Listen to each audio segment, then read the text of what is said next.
नमस्कार दोस्तों, स्वागत है आप सभी साथियों का एक स्मार्ट स्टडी पर। साथियों, आज है 20 दिसंबर 2025 और आज दिल्ली पुलिस कांस्टेबल का आपका पेपर था।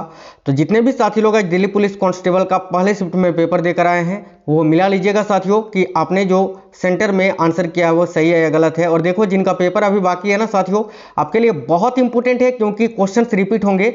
और देखो, कल की तुलना में अगर आज देखें ना तो आज जो जीके जीएस का लेवल था वो कल से थोड़ा टफ देखने को मिला है। और बाकी के दिनों में भी आपको जो है ना, जैसे जैसे एग्जाम आपके बीतते जाएंगे क्वेश्चंस का लेवल बदलता हुआ दिखेगा। तो आपको जो है ना क्लासेस डेली देखनी है। स्मार्ट स्टडी 2.0 में मैं आपके लिए बहुत ही इंपॉर्टेंट क्लासेस करवाया हूं दिल्ली पुलिस के लिए, करेंट अफेयर्स के। कल मैंने एक आर्टिकल्स का क्लास भी करा दिया था जिसमें टोटल जो है ना 75 अनुच्छेद थे, क्योंकि हर शिफ्ट में 4 से 5 क्वेश्चन केवल आर्टिकल पूछा जा रहा है। अगर आपने नहीं देखा है तो जाकर देख लेना स्मार्ट स्टडी 2.0 जो हमारा दूसरा वाला चैनल है। और करेंट अफेयर्स के सारे टॉपिक्स मैंने करा दिए हैं, बस आपको जाकर पढ़ना है, ठीक है। तो चलिए आज के फर्स्ट शिफ्ट के क्वेश्चन आंसर देख लेते हैं। जितने क्वेश्चंस मिल पाए हैं 100% रियल और ऑथेंटिक क्वेश्चंस ही आपको करवाएंगे। देखिए, जिनका पेपर अभी तक नहीं हुआ है आप लोग हमें कमेंट बॉक्स में जरूर बता दीजिए साथियों कि जिनका भी अभी दिल्ली पुलिस कांस्टेबल का पेपर बाकी है, आपका पेपर कब है और किस शिफ्ट में है, ठीक है। तो चलिए क्वेश्चंस देख लेते हैं। जैसे कि एक क्वेश्चन था, पेनल्टी कॉर्नर शब्द किस खेल से संबंधित है। तो देखिए, पेनल्टी कॉर्नर शब्द जो है ना, ये भाई अगर खास तौर पे देखें तो ये फील्ड हॉकी से संबंधित है साथियों। तो आपके ऑप्शन में फील्ड हॉकी दिया होगा, और अगर फील्ड हॉकी ऑप्शन में नहीं था तो हॉकी केवल दिया हुआ था, तो यही आपका करेक्ट आंसर हो जाता, ठीक है। तो याद रखना, पेनल्टी कॉर्नर शब्द जो है ना मुख्य रूप से किस खेल से संबंधित है, तो फील्ड हॉकी से संबंधित है। ये खेलों से संबंधित शब्द वाली ये सारा सब कुछ 2.0 में आपको मिल जाएगा। सर्च करोगे तो कोई भी टॉपिक बाय स्मार्ट स्टडी 2.0 ऐसे लिख कर सर्च करना, आपको सारे सब कुछ आपको मिल जाएगा वहां पर। एक क्वेश्चन था, तराइन का युद्ध किसके बीच हुआ था। अब बच्चे बता नहीं पाया है, बच्चा की पहला पूछा था या दूसरा पूछा था, मैं दोनों ही आपको बता देता हूं। हालांकि देखो, तराइन का युद्ध किसके मध्य हुआ था, तो दो युद्ध हुए थे, दोनों ही जो है ना आपके एक तो आपके जो है पृथ्वीराज चौहान और एक मोहम्मद गौरी के बीच में ही हुआ था। देखो, तराइन का युद्ध एक तो आपका 1191 में हुआ था पहला वाला, जो कि जिसमें पृथ्वीराज चौहान ने मोहम्मद गौरी को हराया था, और दूसरा जो है वो 1192 में हुआ था, इसमें मोहम्मद गौरी ने पृथ्वीराज चौहान को हराया था। तो बेसिकली आपसे पूछा था किसके किसके बीच हुआ था, तो इसका करेक्ट आंसर आपका पृथ्वीराज चौहान और मोहम्मद गौरी करेक्ट आंसर हो जाता, ठीक है। देखिए, नेक्स्ट क्वेश्चन था साथियों, एक गांधीवादी सिद्धांत पर आधारित अनुच्छेद कौन सा है। अब ये क्वेश्चन आपको ऑप्शन के अनुसार बनाना था, क्योंकि गांधीवादी सिद्धांत पर कई सारे इंपोर्टेंट अनुच्छेद हैं, जैसे कि मैं आपको सारा बता देता हूं। देखो, गांधीवादी सिद्धांत पर आधारित अनुच्छेदों की बात करें तो एक आपका अनुच्छेद 40 है, और अनुच्छेद 40 साथियों किससे संबंधित है, तो ग्राम पंचायतों के संगठन से। ये ध्यान से देखना, एक्स्ट्रा फैक्ट्स ये डायरेक्ट आपके पेपर में बनेंगे अगले शिफ्टों में।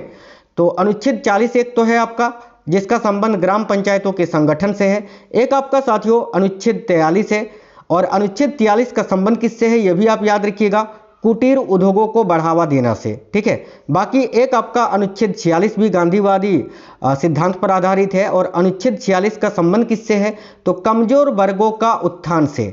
एक आपका अनुच्छेद 47 भी है। आर्टिकल 47 का संबंध किससे है, देखो नशीली दवाओं पर प्रतिबंध से। इसके अलावा अनुच्छेद 48 भी है, 48, जो कि गांधीवादी सिद्धांतों पर आधारित है। और अनुच्छेद 48 का संबंध किससे है, तो याद रखना गो हत्या पर रोक जैसे कई अनुच्छेद जो है ना साथियों, देखिए इसके अलावा कई अनुच्छेद जो है वो गांधीवादी सिद्धांतों पर आधारित है। जो मुख्य थे वो मैंने आपको बता दिया।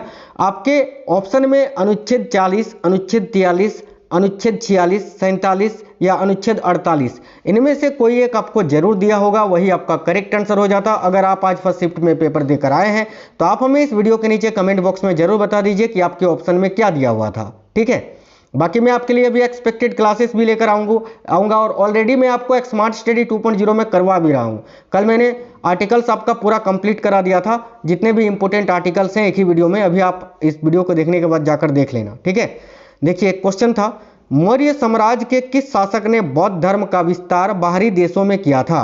काफी इंपॉर्टेंट क्वेश्चन ये पूछ लिया था। देखो, मौर्य साम्राज्य के किस शासक ने बौद्ध धर्म का विस्तार बाहरी देशों में किया था, तो वह करेक्ट होता साथियों अशोक ने।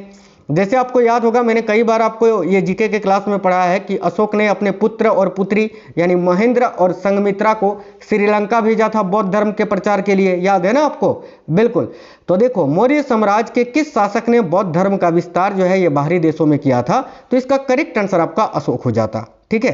साथियों देखिए, आप लोग वीडियो को लाइक जरूर करना, आपके लिए साथियों दिन रात मेहनत करते हैं और आप एक लाइक करते हैं तो उससे हमें मोटिवेशन मिलता है। एक क्वेश्चन था, इक इक होगा है ना, इक आई नहीं ई नहीं, इक इक और अश्वत्थामा है ना, ये जो पुस्तक है मूल रूप से किस भाषा में लिखी गई थी। इससे रिलेटेड जितने भी क्वेश्चन आपसे पूछे जा सकते हैं एक्स्ट्रा फैक्ट्स, वो सारे मैं आपको बता देता हूं। सबसे पहले इस क्वेश्चन का आंसर तो मैं आपको दे देता हूं कि एक और अश्वत्थामा ये जो पुस्तक है ये मूल रूप से किस भाषा में लिखी गई थी, तो डोगरी भाषा में लिखी गई थी। अगर आपने आंसर डोगरी किया है तो बिल्कुल करेक्ट है। आने वाले शिफ्टों में भी क्वेश्चन रिपीट होगा, याद रखना डोगरी भाषा में। आने वाले शिफ्टों में अगर आपसे पूछे कि इस पुस्तक के लेखक कौन है, तो एक और अश्वत्थामा ये जो पुस्तक है इसके लेखक है चमन अरोड़ा। ये याद रखना साथियों, आने वाले शिफ्टों में पूछा जाएगा डायरेक्ट है ना। तो चमन अरोड़ा जो है ना इस पुस्तक के लेखक हैं, याद रखना। देखो ये बहुत इंपॉर्टेंट पॉइंट बता रहा हूं, ध्यान से देखिएगा। पुरस्कार की बात करें ना तो 2024 में साहित्य अकादमी पुरस्कार ये पुस्तक को मिला है साथियों लघु कथा संकलन के लिए, ये भी आपको याद रखना है, ठीक है। आगे देखिए, एक क्वेश्चन था, किस कन्नड़ लेखक की लघु कथाओं का संग्रह हार्ट लैंप पुस्तक में किया गया है जिसने अंतर्राष्ट्रीय बुकर प्राइज 2025 जीता है। यार ये क्वेश्चन तो पूछना ही था। अभी देखो रेलवे ग्रुप डी का पेपर भी चल रहा है यार, भर भर के ये क्वेश्चन आपसे पूछा गया है, एक क्वेश्चन है ना। तो इसका करेक्ट आंसर आपका क्या होता, बानू मुश्ताक, ठीक है, याद रखना बानू मुश्ताक करेक्ट आंसर होता। दीपा अवस्थी ने इसका अनुवाद किया था, ये भी आपको याद रखना है, आने वाले शिफ्टों में पूछा जाएगा भाई। तो किस कन्नड़ लेखक की लघु कथाओं का संग्रह हार्ट लैंप पुस्तक में किया गया है जिसने अंतर्राष्ट्रीय बुकर प्राइज 2025 जीता है, तो उस लेखिका का नाम है साथियों बानू मुश्ताक, याद रखिएगा। और ये जो पुस्तक है मूल रूप से कन्नड़ भाषा में लिखी गई थी, याद रखना कन्नड़ भाषा में, ठीक है। आगे देखिए, क्वेश्चन था, द लॉजिस्टिक परफॉर्मेंस इंडेक्स किसके द्वारा जारी किया जाता है। आप पढ़ोगे नहीं तो साथियों उसमें हम क्या करें, ये सारा टॉपिक मैंने कराया है, जाकर देखो 2.0 में ये सारे टॉपिक्स। अभी कुछ ही दिन पहले आपका पेपर स्टार्ट होता है ना, उससे एक सप्ताह पहले मैंने बहुत इंपॉर्टेंट टॉपिक्स करा दिए और वहीं से आपको जो है ना सारे क्वेश्चन आ रहे हैं। जैसे कि कल आपसे साथियों वो नया मंत्रिमंडल जो है, मंत्रिमंडल से मोदी जी के मंत्रिमंडल से करीब 3-4 क्वेश्चन पूछ लिए एक ही टॉपिक से, देखो जाकर मैंने कराया था कि नहीं, डायरेक्ट क्वेश्चन आ रहे हैं। तो द लॉजिस्टिक परफॉर्मेंस इंडेक्स किसके द्वारा जारी किया जाता है। देखो लॉजिस्टिक परफॉर्मेंस इंडेक्स की अगर बात करें ना तो इसको वर्ल्ड बैंक जारी करता है, याद रखना। इस क्वेश्चन के लिए आपका करेक्ट आंसर विश्व बैंक हो जाता साथियों, विश्व बैंक, वर्ल्ड बैंक, याद रखना। लॉजिस्टिक परफॉर्मेंस इंडेक्स जो है यह विश्व बैंक यानी वर्ल्ड बैंक जारी करता है, तो विश्व बैंक इस क्वेश्चन के लिए आपका बिल्कुल करेक्ट आंसर हो जाता। एक क्वेश्चन और था रैंकिंग से, देखो भ्रष्टाचार अवधारणा सूचकांक किसके द्वारा जारी किया जाता है। ये क्वेश्चन भी ग्रुप डी में पूछ के परेशान कर दिया है बच्चों को। देखो भ्रष्टाचार अवधारणा सूचकांक की बात करें ना तो इसको ट्रांसपेरेंसी इंटरनेशनल जारी करता है। आपके ऑप्शन में ट्रांसपेरेंसी इंटरनेशनल आपको दिया होगा, जो कि आपको चुनना था। आने वाले शिफ्टों में आपसे 100% पूछा जाएगा कि भ्रष्टाचार अवधारणा सूचकांक में जो है ना भारत की रैंक क्या है। तो भाई भ्रष्टाचार अवधारणा सूचकांक में भारत की वर्तमान में रैंक अगर 2024 की ही बात की जा रही है, 2025 में ये जारी नहीं हुआ है, तो ये 2024 वाला ही पूछा जाता है। तो इसमें जो है ना भारत की रैंक है साथियों 96, याद रखना, ठीक है। करप्शन के मामले में अभी जो इंडिया का रैंक है वह है 96, ये आपको याद रखना है। 96 इस क्वेश्चन का करेक्ट आंसर होगा अगर आपसे पूछे तो। हालांकि आज आपसे पूछा था कौन जारी करता है, तो इसको ट्रांसपेरेंसी इंटरनेशनल करेक्ट आंसर आपको करना था, ठीक है। आप लोग कमेंट बॉक्स में जरूर बताइएगा साथियों आपका पेपर कब और किस शिफ्ट में है। देखो एक क्वेश्चन था, कबड्डी खेल का पिता किसे कहा जाता है। कबड्डी खेल का जनक है ना, तो कबड्डी खेल का जनक या पिता के रूप में हरजीत बराड़ बाजा खाना, इनका नाम है हरजीत बराड़ बाजा खाना को जाना जाता है। तो आपके ऑप्शन में हरजीत बराड़ बाजा खाना दिया हुआ था, वही आपको चुनना था, करेक्ट आंसर हो जाता। कबड्डी खेल का पिता जो है ना इन्हीं को कहा जाता है। आगे देखिए, क्वेश्चन था, कबड्डी के खेल में प्रत्येक टीम में मैदान पर एक ही समय में कितने खिलाड़ी खेलते हैं। ये सारा टॉपिक 2.0 में मिल जाएगा आपको साथियों, सारे टॉपिक्स।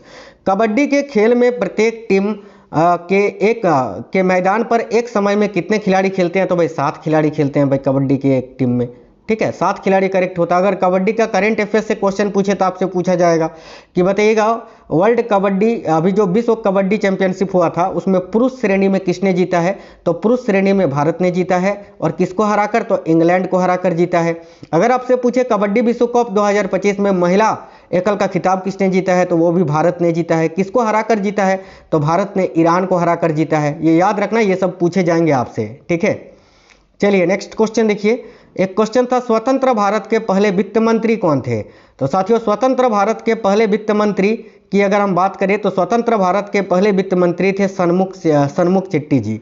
सन्मुख आर के सन्मुख चेट्टी इस क्वेश्चन का आपका करेक्ट आंसर हो जाता। देखिए आर के सन्मुख चेट्टी की बात की जाए तो उन्होंने 1947 से 1949 तक कार्य किया और 26 नवंबर 1947 में जो है ना, या 26 नवंबर 1947 को स्वतंत्र भारत का पहला बजट पेश किया था, जो एक ऐतिहासिक कार्य था। साथियों एक क्वेश्चन था हाल ही में मॉरिशस का सर्वोच्च नागरिक सम्मान, ये सब कितनी बार मैं आपको पढ़ा चुका हूं।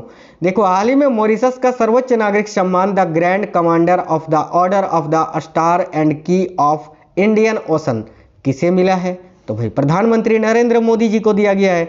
इसके अलावा मैंने सारा सब कुछ पढ़ा रखा है। ब्राजील के द्वारा कौन सा पुरस्कार दिया गया है, अभिरिदिनाद और टोबैगो के द्वारा कौन सा पुरस्कार दिया गया है, घाना के द्वारा कौन सा पुरस्कार दिया गया, सारे आपको मिल जाएंगे करेंट अफेयर्स वाले क्लासों में 2.0 में। आगे देखो एक क्वेश्चन था पेले शब्द किस खेल से संबंधित है, जो एक प्रसिद्ध खिलाड़ी का भी नाम है। तो पेले शब्द की बात करें तो फुटबॉल से संबंधित है और आपको पता ही है कि पेले एक महान फुटबॉलर भी हैं, रह चुके हैं। तो आपका इस क्वेश्चन का करेक्ट आंसर साथियों फुटबॉल हो जाता। एक क्वेश्चन था इनमें से कौन सा गुजरात का लोक नृत्य है, या फिर एक बच्चे ने बताया सर ऐसा था कि कौन सा गुजरात का लोक नृत्य नहीं है। ठीक है, हालांकि ये क्लियर नहीं है कि था, ये पूछा था कि कौन सा लोक नृत्य है या नहीं है। हालांकि मैं आपको बता देता हूँ गुजरात राज्य के जो प्रमुख लोक नृत्य है उसमें से एक आपका गरबा है, गरबा के अलावा डांडिया रास है।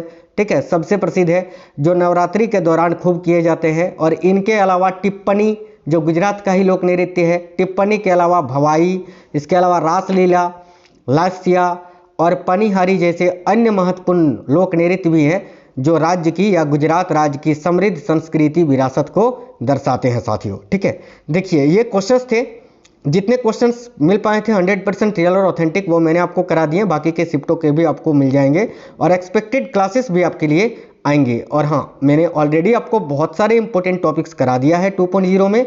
आपको सर्च करना है यूट्यूब पर smart study 2.0, smart study 2.0 channel आपको मिल जाएगा। वहाँ पर जाइएगा, करेंट अफेयर्स हो या करेंट अफेयर्स का कोई भी टॉपिक हो, कल मैंने आर्टिकल्स करा दिया था, आप लोग उसको देख ही लेना जाकर। ठीक है, बाकी साथियों आप लोग जरूर बताइए कमेंट बॉक्स में आपका पेपर कब है और किस शिफ्ट में है। मिलेंगे आपसे नेक्स्ट वीडियो में, तब तक के लिए जय हिंद साथियों, वंदे मातरम। और हाँ, और एक चीज़ साथियों, बाकी के क्वेश्चंस जो है ना वो मैं आपको अगली शिफ्ट में जो है ना ऐड करके बता दूंगा। तो जितने भी साथी लोग नए हैं आप लोग चैनल को सब्सक्राइब करके बेल आइकन को ऑन करके रखना, इससे आपको सारे क्लासेस का जो है ना नोटिफिकेशन आएगा और जितनी भी एक्सपेक्टेड क्लासेस आएंगी वो आप देख पाएंगे। ठीक है, तो चलिए फिर मिलेंगे नेक्स्ट वीडियो में। जय हिंद।